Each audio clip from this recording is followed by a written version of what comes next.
Hello friends, this is Kishore More from Department of Mining Engineering, Rajiv Gandhi College of Engineering, Research and Technology, Chandrapur. I welcome you to my YouTube channel, and as promised, I am here with a second video on management. In this video, dear friends, we are essentially going to discuss on functions of management. So let's get started on functions of management. So here is my brief introduction. So that is my email ID. So let's get started with principles of management. So principles of management or functions of management, we are going to study the functions as given by Sir George R. Terry. So the basic functions of management are: number 1, planning; number 2, organizing; number 3, actuating, which includes commanding and coordinating; and number 4, controlling. So let's discuss in detail all these steps related to planning, related to functions of management. So let's start with the planning function. So planning implies decision making as to what is to be done. That is, we need to have a target in front of us, and we have defined this in our first lecture of management, that we have a predetermined objective. So one should have a clear definition of objective, what is to be done, then how it is to be done. So essentially, a job of manager is to guide his subordinates. So he must know how the work is to be carried out. Number 3, when it is to be done. So there is a sequence of activities. So when it is to be done. And number 4, by whom it is to be done. So the definition of management says, management is the art of getting things done through others. So by whom it is to be done. So basically what we mean by planning is, it is defined as a bridge between where we are and where we wish to be over the desired period of time. So planning essentially has 3 aspects. Number 1, what is our present position? Number 2, where we wish to be. And number 3, very important, what period of time you wish to be at that particular place. Yes. So let's look at the steps in planning. So the first step in planning is, we need to have a well-defined objective. So what is a well-defined objective? A well-defined objective is one which is expressed in numerical terms. So in our mining also, before the start of any mining activity, we are given a production target. So many tons of coal, X tons of coal. So what is that X?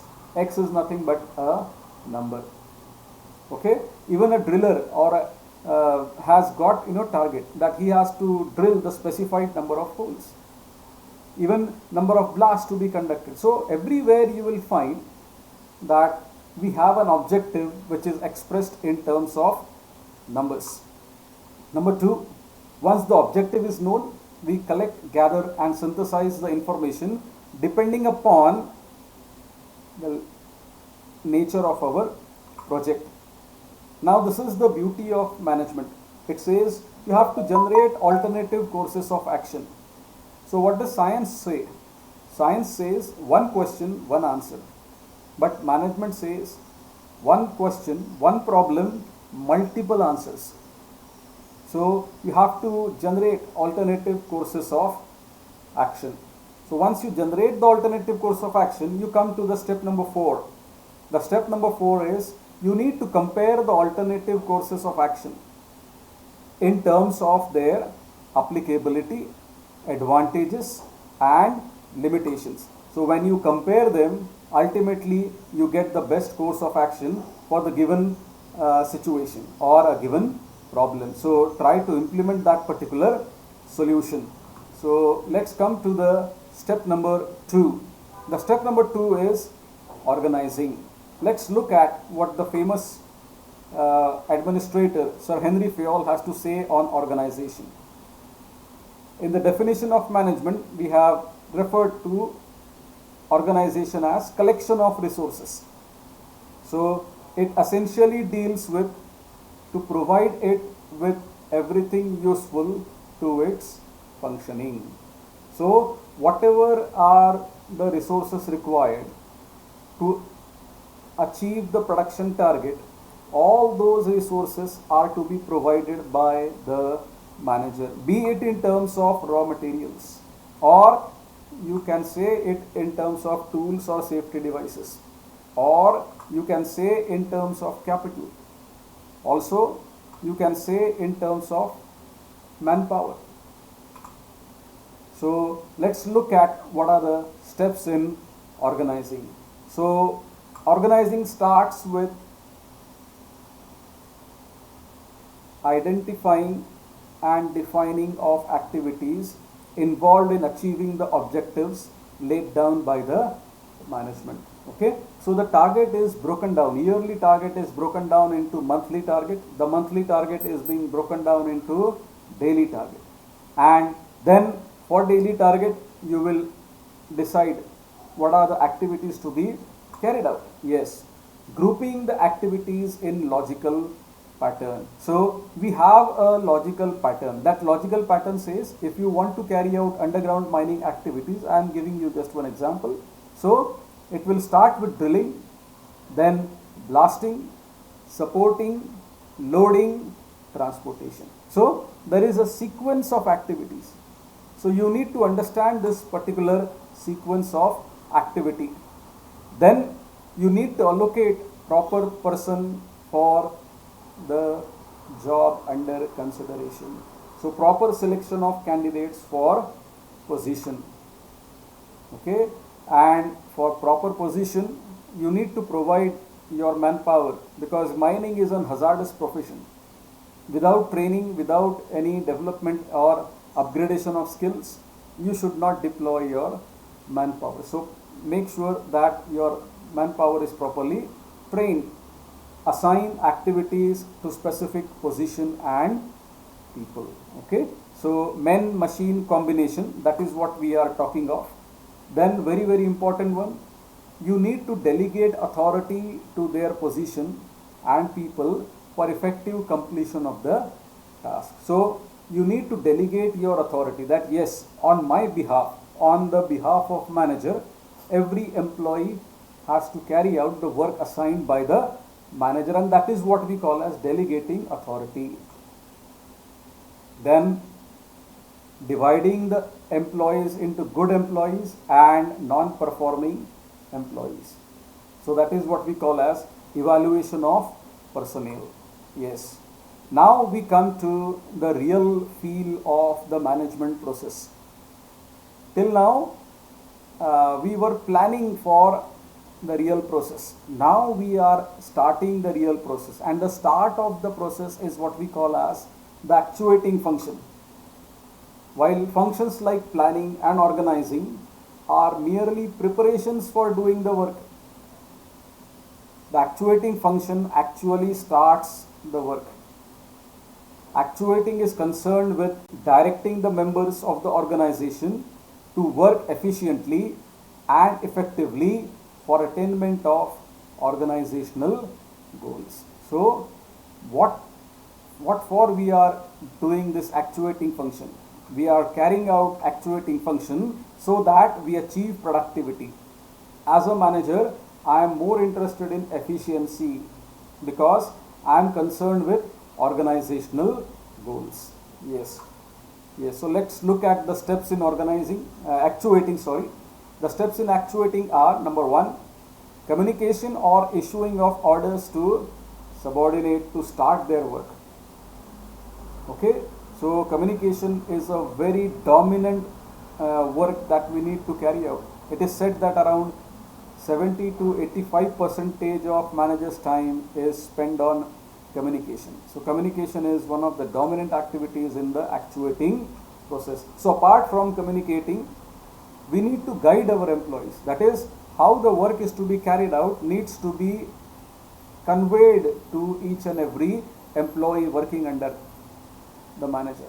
Not only you have to guide the employees, you have to make sure that you energize, you motivate your employees, and you have to lead the subordinates from the front. So three basic functions are to be performed in actuating by the manager. You need to guide your employees, you need to motivate your employees, and you have to act like a leader. So this is the third function, very very important one, inspiring the subordinates to do work with interest and enthusiasm. So as you all know, mining is a hazardous profession, so nobody likes to work in a coal mine. So in such an atmosphere, you have to create interest in the work, you have to create enthusiasm in the task you are executing. So that is where the role of a manager becomes very critical or important. Exercising supervision over subordinates to ensure that work is done in conformity with the objective determined. Very very important is you need to exercise supervision. As a manager, you are not supposed to work, but then you are supposed to supervise whether your subordinates are working as per the plan. Yes, let's come to the last function of controlling. So let's see what Sir Holman has to say about the process of controlling. Controlling is the process of checking to determine whether or not proper progress is being made towards the objective and acting if necessary to correct any deviation. So why the author was asking you to supervise? He was asking you to supervise as a manager because as a manager we have to take part in the controlling process. So what exactly is controlling according to Holman? He says we need to exercise control. We need to make sure whether our people or subordinates working under us are moving in proper direction or not.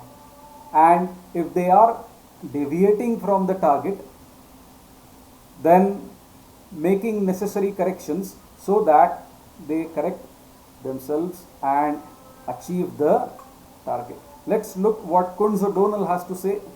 Controlling as the measurement and correction of performance of activities of subordinates. So as a manager, you need to measure the activities. You need to suggest corrections if something goes, not as per the plan. So in order to make sure that enterprise objectives and plans devised to attain them are being accomplished. So keeping the target in mind, you have to control your machines and your manpower. So man-machine combination is basically done to achieve the organizational objective, and for that this controlling function is very very important. Now let us focus on steps in controlling. So what are the various steps in controlling? So here we have to go to our coal mines regulation. Determination of standards for measuring work performance. So for every category of worker, work performance, we have standards of work. So as a mines manager or as an under manager, you need to understand what are the standards for measuring work performance. Number two, measurement of actual performance. And this is the reason why manager goes to the field.